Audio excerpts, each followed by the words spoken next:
Hazreti Peygamberimizden tozokto көргөн окуялары.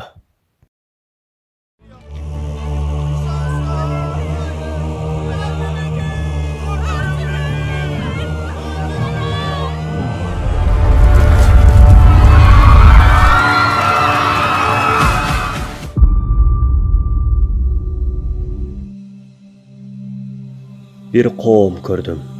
Корсактары тоолор сыяктуу чоң болуп шишип кеткен эле. İçinde жылаандар жана чаяндар толуп азап берип жатышты. Булар ордунан турууга аракет жасап, бирок коорсактарынын чоңдугунан жана жылаандардын кыймылдоосунун улам күчтөрү жетпей жыгылып жатышты. Мен булар кимдер деп сурадым. Булар үммөтүңдөн пайыз жегендер деди.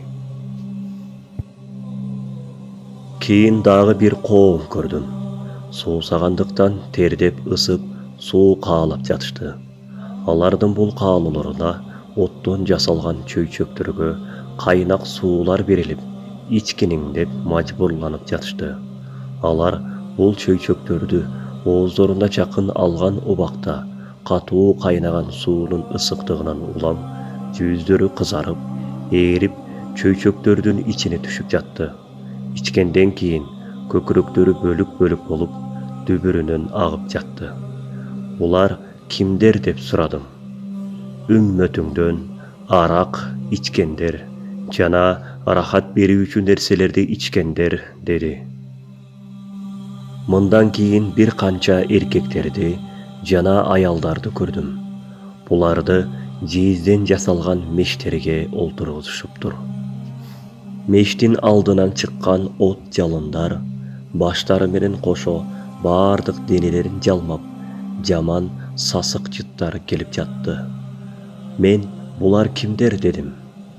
Булар зына кылгандар деди. Кийин тозокто эркектерди, аялдарды жана башкаларды көрдүм. Алардын азаптары бири-бирине окшобойт. Ар бирине башка төрлүү азаптар берилип жатты. Аларды оттон илмектерге асышыптыр. Денелери бышып, төгүлүп, бир гана сөөктөрү калып жатты. Аллах Таала аларды кайра тирилтип, кайрадан денелери бышып, төгүлүп жатты. Кээ бирлери от чынжырлар менен байланган эле. Ушундайча азап тартып жатышты. Булар кимдер деп сураганымда, булар ден соолугу сак саламат, намазын таштагандар деди. Кийин тилдери жана эриндери кескиленип, кайра-кайра кайталанган бир коомго туш келдим. Булар кимдер деп сураганымда, булар үммөтүңдөн адамдарды фитнага чакыргандар деди. Андан кийин бир топ адамдарды көрдүм. Булар өз буттарынын эттерин жулуп, ооздоруна салып, бирок жебестен ооздорунда бекитип жатышты.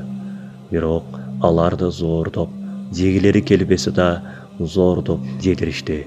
Бул абал ушундайча кайталанып, азапталып жатышкан эле. Мен булар кимдер деп сураганымда, булар үммөтүңүздөн адамдардын аркасынан жаман сөз сүйлөп, ушактап, гыйбат кылгандар деди. Булар колдору, эриндери, каштары жана көздөрү менен ишарат кылып, адамдарды шылдыңдашат. Мындан кийин бир топ аялдарды көрдүм. Алар көкүрөктөрүнөн асылыптыр. Айрымдары буттарынан асылып, чыңырып, кыйкырып жатышкан эле. Булар кимдер деп сураганымда, булар зына кылып, боюна бүткөн наристени боюнан алдыргандар деди. Жанада мен ушундай дедим. Эй периште, эшикти жапкының, көрө турган күчүм калбады. Периште ушундай деди. Я Расулуллах, мубарик көзүңүз менен күбө болдуңуз. Азаптарды көргөнүңүздөй үммөтүңүзгө билдириңиз. Жана күнөөлөрдөн болушунча алыстатыңыз. Аллахтын буйругуна каршы аракеттерине тыюу салыңыз.